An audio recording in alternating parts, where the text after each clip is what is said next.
Hello all. कैसे हो आप सब लोग? तो मेरा नाम सेजल रावल है और मैं माइक्रो इकोनॉमिक्स के कॉन्सेप्ट आपके साथ कवर कर रही हूँ।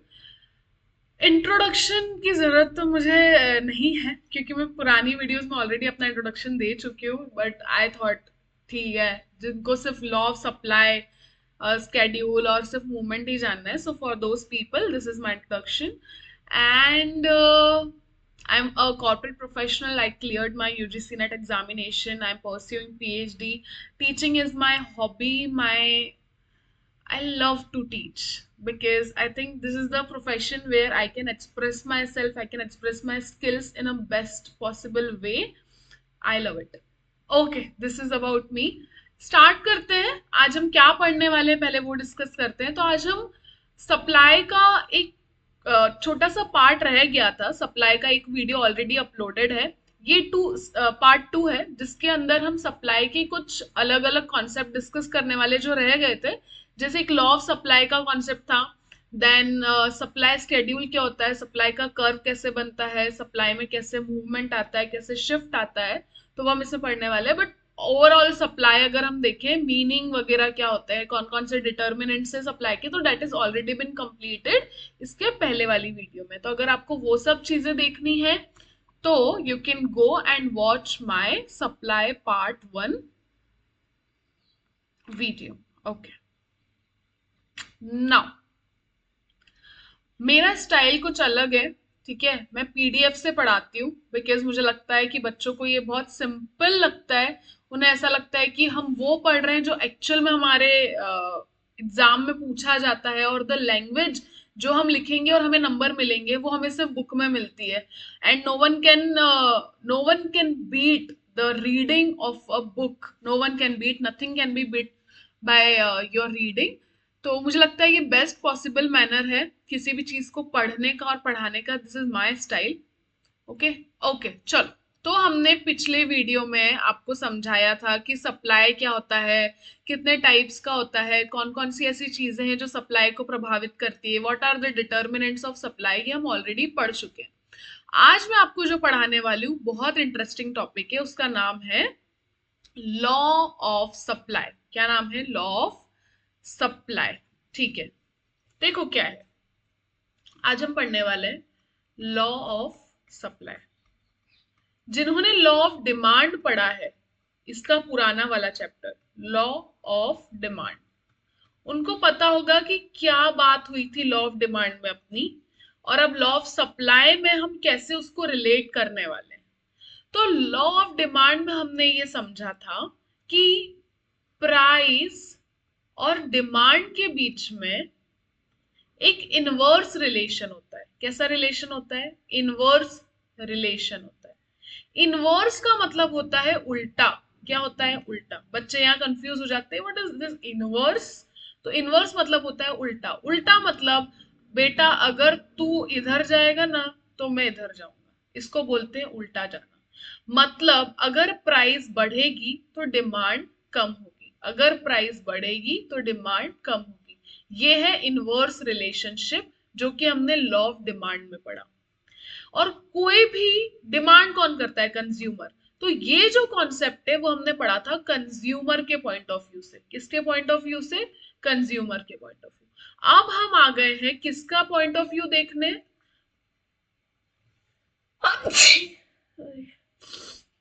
अब हम आ गए हैं प्रोड्यूसर का पॉइंट ऑफ व्यू देखने। अब मुझे एक बात बताओ, कोई भी इंसान अगर सामान बना रहा है और वो उसको मार्केट में बेचने जाता है, तो वो क्या सोचेगा कि भैया मेरे सामान का जितना प्राइस मिले ना मैं उतना सप्लाई करूंगा। मतलब अगर सॉरी, अगर मुझे ज्यादा प्राइस मिलेगा तो मैं ज्यादा सप्लाई करूंगा। हम क्या सोचते थे? कम प्राइस मिलेगा ना तो ज्यादा डिमांड करेंगे। तो जब ये इधर जा रहा है और ये भी इधर जा रहा है, तो ये उल्टा जा रहा है क्या बेटा? क्या ये उल्टे जा रहे हैं आपस में? नहीं, ये तो सीधे सीधे जा रहे हैं। तो सीधे सीधे जब कोई चीज जाती है तो उसको बोलते हैं डायरेक्ट रिलेशन। क्या बोलते हैं? Direct relation. तो प्राइस और सप्लाई के बीच में कैसा रिलेशन है? डायरेक्ट। मतलब अगर प्राइस बढ़ेगी तो सप्लाई भी प्रोड्यूसर क्या कर देगा, बढ़ा देगा। इसी को लॉ में लिखा है, लॉ ऑफ सप्लाई।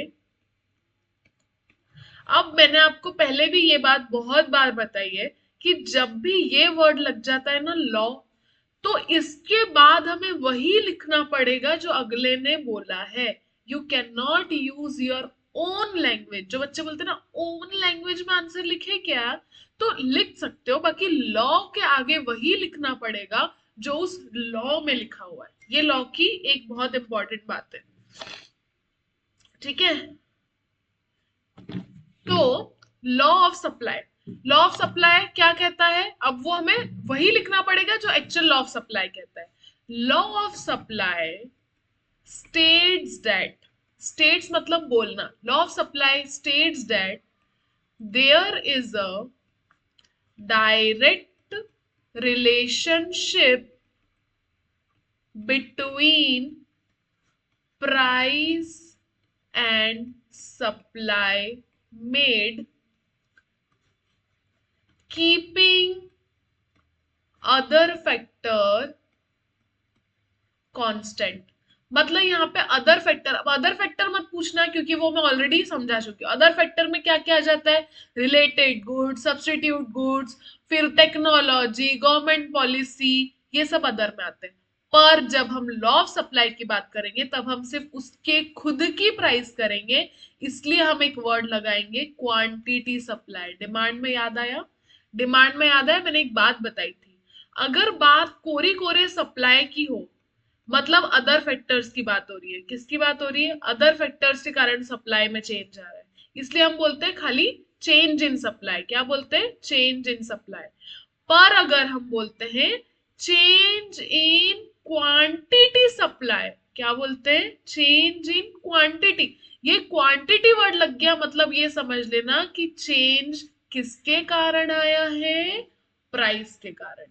पर अगर तुम्हें क्वांटिटी वर्ड ना दिखे तो समझ जाना कि चेंज किसके कारण आया है, अदर फैक्टर्स के कारण आया है, प्राइस के कारण नहीं आया है। समझ गए। अब मेरी बात सुनो, लॉ ऑफ सप्लाई क्लियर हो गया।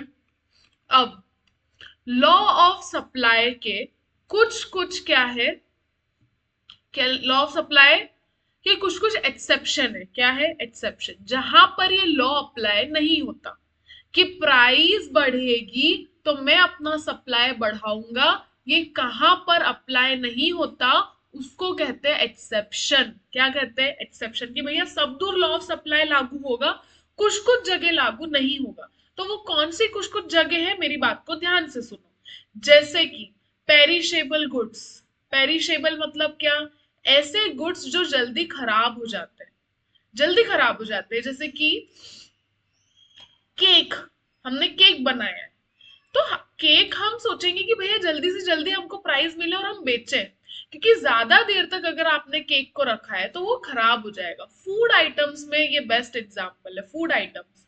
मेरी बात सुनो, रात को जो रेडी वाले होते हैं ना, वो लिटरली अपना खाना गरीबों को दे देंगे, या तो अगर आप जाओगे और उनसे क्वांटिटी लोगे बहुत कम प्राइस में दे देंगे, क्योंकि अगले दिन उनका खाना खराब हो जाएगा।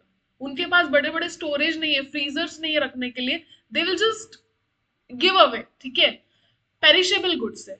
ऐसे बहुत सारे गुड्स होते हैं जिनकी प्राइस बढ़ने से उनका सप्लाई नहीं बढ़ता, जैसे कि मेडिकल, मेडिकल गुड्स, ठीक है, या नेसेसरी, जिनका या जिन पे गवर्नमेंट गवर्नमेंट पॉलिसी के अंदर कुछ गुड्स रहते हैं which you can not black hole. ठीक है, हम एक कॉन्सेप्ट पढ़ते हैं प्राइस सीलिंग और प्राइस फ्लोरिंग का, प्राइस सीलिंग और प्राइस फ्लोरिंग का क्या होता है वो मैं आगे बताऊंगी। ठीक है, इतना समझ गए। अब मेरी एक और बात सुनो, पहले मैं सारे कॉन्सेप्ट आपको यहाँ पढ़ा रही हूँ, फिर सारे अपन बुक से भी पढ़ लेंगे तो अपना एक साथ कवर हो जाएगा। जब जब सप्लाई में चेंज आता है, जब जब सप्लाई में चेंज आता है तो उसको दो तरह से देखा जाता है। क्या करा जाता है, जब जब सप्लाई में चेंज आता है तो उसको दो तरह से देखा जाता है। एक होता है मूवमेंट और एक होता है शिफ्ट। एक होता है मूवमेंट और एक होता है शिफ्ट। जब भी प्राइस में मूवमेंट आए तो वो किसके कारण आ रहा है? प्राइस के कारण। और जब भी शिफ्ट आए तो वो किसके कारण आ रहा है? अदर फैक्टर्स के कारण। घबराओ मत, ये सिर्फ थ्योरेटिकल है। आपको अगर शिफ्ट है, अगर आपको पता है explain shift in supply curve, तो शिफ्ट किसके कारण आता है? Other factors. अदर फैक्टर्स कौन कौन से हैं? Government policy, technology, related goods. इसके कारण अगर अपने प्रोडक्ट की सप्लाई में चेंज आया तो वो शिफ्ट कहलाएगा। क्या कहलाएगा? शिफ्ट। शिफ्ट दो प्रकार का होता है। शिफ्ट दो प्रकार का होता है।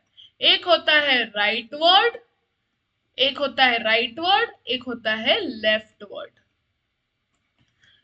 अब ये क्या होता है ये मैं आगे डिटेल में समझाऊंगी, ठीक है? अब मेरी बात सुनो। मूवमेंट, मूवमेंट किसके कारण आता है? प्राइस के कारण। मूवमेंट किसके कारण आता है? प्राइस के कारण।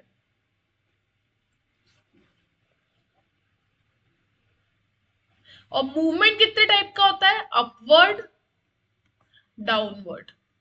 अपवर्ड और डाउनवर्ड। तो आपने क्या सीखा कि शिफ्ट में अगर चेंज आएगा तो उसको दो पार्ट में भाग दिया, या तो मूवमेंट होगा या शिफ्ट होगा। मूवमेंट दो प्रकार का होता है, अपवर्ड, डाउनवर्ड। शिफ्ट किन कारणों से आता है? Other factor. मूवमेंट किस कारण से आता है? प्राइस। शिफ्ट में कितने टाइप होते हैं? राइटवर्ड और लेफ्टवर्ड। समझ गए? अब चलो, और अपन ने एक्सेप्शंस भी पढ़ लिए। अब मेरी बात सुनो, अब अपन फटाफट इसको बुक से कवर करेंगे जो मैंने आपको सारी बात बोली है। सबसे पहले आता है लॉ ऑफ सप्लाई। इकोनॉमिस्ट ने सेलर्स का बिहेवियर स्टडी करा और उन्होंने एक लॉ लिखा। लॉ कहता है, लॉ ऑफ सप्लाई कहता है कि एक डायरेक्ट रिलेशनशिप बनता है प्राइस और क्वांटिटी। क्वांटिटी सप्लाई, यहाँ पे बेटा क्वांटिटी क्यों लिखा? कोरा सप्लाई लिख देते तो क्या चला जाता? क्वांटिटी लिखा क्योंकि प्राइस लिखा था। जहां आएगा प्राइस वहां आएगी क्वांटिटी, जहां आएगा प्राइस वहां आएगी quantity. Keeping other factor, other factor कौन? चाचा मामा अलग अलग जो भी है, मेन अलग अलग रिश्तेदार, वो अलग फैक्टर है। कांस्टेंट, वो सब कांस्टेंट रहेंगे। अजम्पशन, अब कुछ अजम्पशन लेके चलने पड़ेंगे। मैंने बताया था जब भी कोई लॉ बनता है तो कुछ ना कुछ बातें आपको माननी पड़ती है। क्या बातें मानोगे? अदर गुड्स में कोई बदलाव नहीं आया, टेक्नोलॉजी में कोई बदलाव नहीं आया, फैक्टर मतलब ये सारे अदर फैक्टर्स है। ये सब क्या है बेटा? Other factor. अदर फैक्टर सब क्या है? कांस्टेंट है। ये अपना अजम्पशन है। Law of supply, law of demand कैसा स्लोप होता है? जल्दी बताओ। Law of demand downward sloping होता है। क्यों होता है डाउनवर्ड स्लोपिंग? क्यों होता है downward sloping? Because there is a inverse relationship. कैसा रिलेशनशिप है? Inverse relationship. पर यहां पर लॉ ऑफ सप्लाई कैसा स्लोपिंग है? Upward sloping. अपवर्ड स्लोपिंग क्यों? As the price increases quantity of supply also increases. इसलिए कैसा स्लोप बन रहा है? ये अपवर्ड स्लोपिंग बन रहा है। ठीक है, क्लियरली दिखाता है ये। इंपॉर्टेंट पॉइंट क्या है? पॉजिटिव रिलेशनशिप होता है, not is a proportional relationship, law one sided. ठीक है, ये इतना कुछ है नहीं। लॉ ऑफ सप्लाई का क्या रीजन है भैया? क्यों क्यों लोग ऐसा कर रहे हैं? अब ये कोई बात है क्या? ये कोई बात है क्या? क्या बात है ये कि law of supply, law of supply क्या कहता है कि प्राइस बढ़ेगी तो सप्लाई बढ़ेगी। अब इसका क्या कारण है? एकमात्र कारण है जिसके कारण दुनिया का हर बिजनेसमैन बिजनेस करता है, प्रॉफिट। प्राइस बढ़ने पर वो सप्लाई इसलिए बढ़ा रहा है क्योंकि उसको ज्यादा प्रॉफिट चाहिए। ठीक है। Change in number of firm, the rise in price induce the prospective producer to enter the market to produce the given commodity. अगर प्राइस बढ़ेगा, अगर प्राइस बढ़ेगा तो दूसरे प्रोडक्ट्स बनाने वाले लोगों को क्या लगेगा? भाई यार अपन उसका प्रोडक्शन करते हैं, उसका तो प्राइस बढ़ता ही जा रहा है, अगर अपन उसका प्रोडक्शन करेंगे तो अपने को ज्यादा मुनाफा होगा। ठीक है। तो इससे नंबर ऑफ फर्म में चेंज आता है। चेंज इन स्टॉक, मतलब अगर मुझे आज पता पड़ गया कि भैया मार्केट में इस चश्मे की बहुत डिमांड है, ठीक है, मुझे अगर पता पड़ा तो मैं क्या करूंगी? इसका सप्लाई तो बढ़ाऊंगी, साथ ही साथ इसका स्टॉक भी बढ़ाऊंगी। स्टॉक क्यों बढ़ाऊंगी? क्योंकि आज अगर मैंने इसके 100 पीस बेचे हैं, जैसे हमारी शॉप है, ठीक है, अब हमारी शॉप के अंदर जब जब ये शादियों का सीजन आता है तो एक बहुत बड़ा इंक्रीज आता है लगेज बैग की सेल। ठीक है, जो ट्रॉली बैग होते हैं, बहुत सारे ट्रॉली बैग बिकते हैं specially in wedding season, because obviously people need to go here and there to attend wedding, right? तो बहुत सारे बैग का सेल होता है, तो हम हमारा क्या कर देते हैं, स्टॉक बढ़ा देते हैं। क्या कर देते हैं, स्टॉक बढ़ा देते हैं। मतलब हम होलसेलर से 100 पीस अगर लेते हैं ना नॉर्मल सीजन में, तो हम शादी वाले सीजन में 500 पीस लेते हैं। कितने पीस लेते हैं, 500 पीस। इसलिए लेते हैं क्योंकि अब क्या हो गया है, अब उसकी डिमांड बढ़ने वाली है, और इसलिए मेरा सप्लाई भी बढ़ाने वाली हूँ। समझ गए। अब कुछ कुछ एक्सेप्शन है, जैसे मैंने अभी आपको बताया ना कि there are some exceptions in law of supply. Exception मतलब जहां पर लॉ ऑफ सप्लाई नहीं लागू होता है, वो क्या है, फ्यूचर एक्सपेक्टेशन। अगर मेरे को ऐसा लग रहा है कि आगे जाके मेरे सामान की कीमत और बढ़ने वाली है, और बढ़ने वाली है, तो मैं अभी के लिए क्या करूंगी, सप्लाई नहीं करूंगी, लॉ ऑफ सप्लाई लागू नहीं करूंगी, और मैं वेट करूंगी फ्यूचर का। किसका वेट करूंगी, फ्यूचर का, कि भाई फ्यूचर में बेचूंगी। पर इसका उल्टा भी तो हो सकता है। मेरे को पता पड़ा कि भैया आगे जाके ना, अभी जितना बेचना है बेच लो, आगे जाके इसका प्राइस और कम होने वाला है। तो मैं क्या करूंगी कि अभी भले मुझे कम भाव मिले, जितना भाव मिले, कम भाव मिले, मैं अभी ही अपना सप्लाई जारी रखूंगी, क्योंकि मेरे को पता है कि आगे जाके हो सकता है कि प्राइस में और गिरावट आए। तो इसको बोलते हैं future expectation. Future expectation positive भी हो सकती है, नेगेटिव भी हो सकती है। अगर नेगेटिव ऐसा लग रहा है आगे जाके दाम गिर जाएगा, तो मैं अभी निकाल दूंगी अपना सारा सामान। और मुझे ऐसा लग रहा है आगे जाके और दाम बढ़ने वाले हैं, ठीक है, तो मैं अभी अपना सामान नहीं निकालूंगी। एग्रीकल्चर गुड्स, एग्रीकल्चर गुड्स कैसे गुड्स होते हैं, they are also perishable in nature.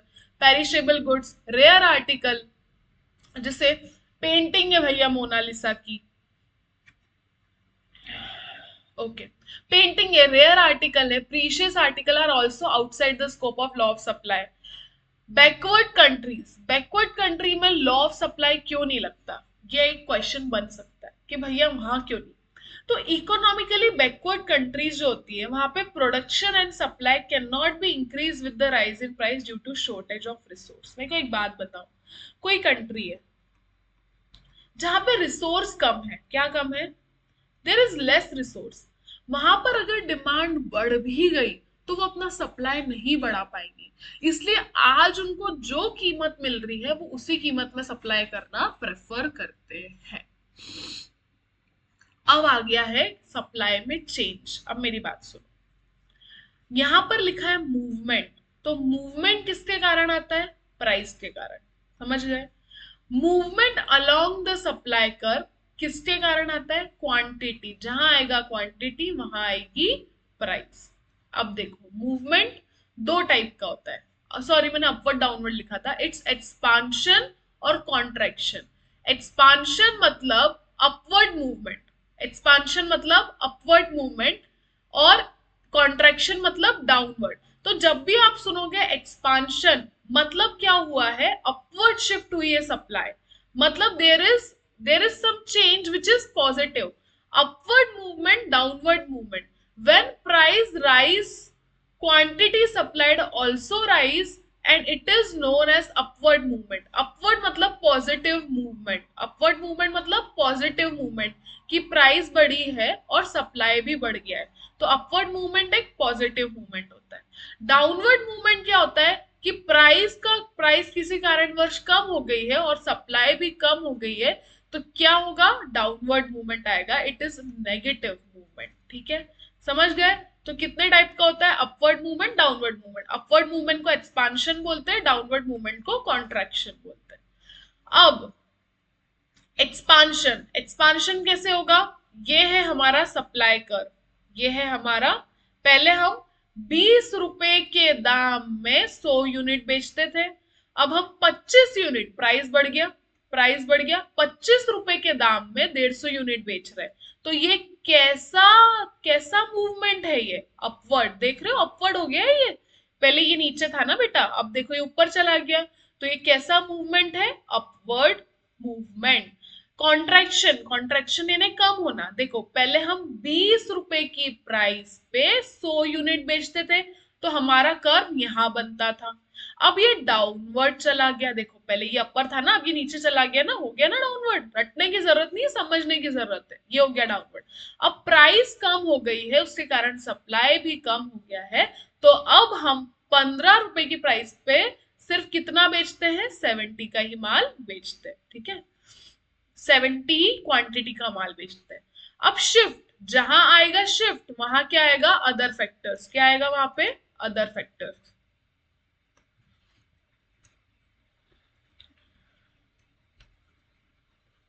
Okay, जहां आएगा शिफ्ट वहां क्या आएगा, अदर फैक्टर्स। तो यहाँ पे शिफ्ट किसके कारण आ रहा है, a change in one of the other factor. Other factor कौन कौन से होते हैं, बहुत बार बोल दिया, change in technology, change in government policy, change in other goods. अब कितने टाइप के शिफ्ट होते हैं, rightward, leftward. Rightward is again positive, जिसमें हमारा सप्लाई इंक्रीज होता है ड्यू टू फेवरेबल चेंजेस, और लेफ्टवर्ड जिसमें हमारा सप्लाई डिक्रीज होता है ड्यू टू अनफेवरेबल चेंजेस। जैसे बाढ़ आ गई, क्या हुआ बेटा, मैंने बहुत बढ़िया फसल बोई, बट अनसर्टेनिटी के कारण क्या आ गया, फ्लड आ गया।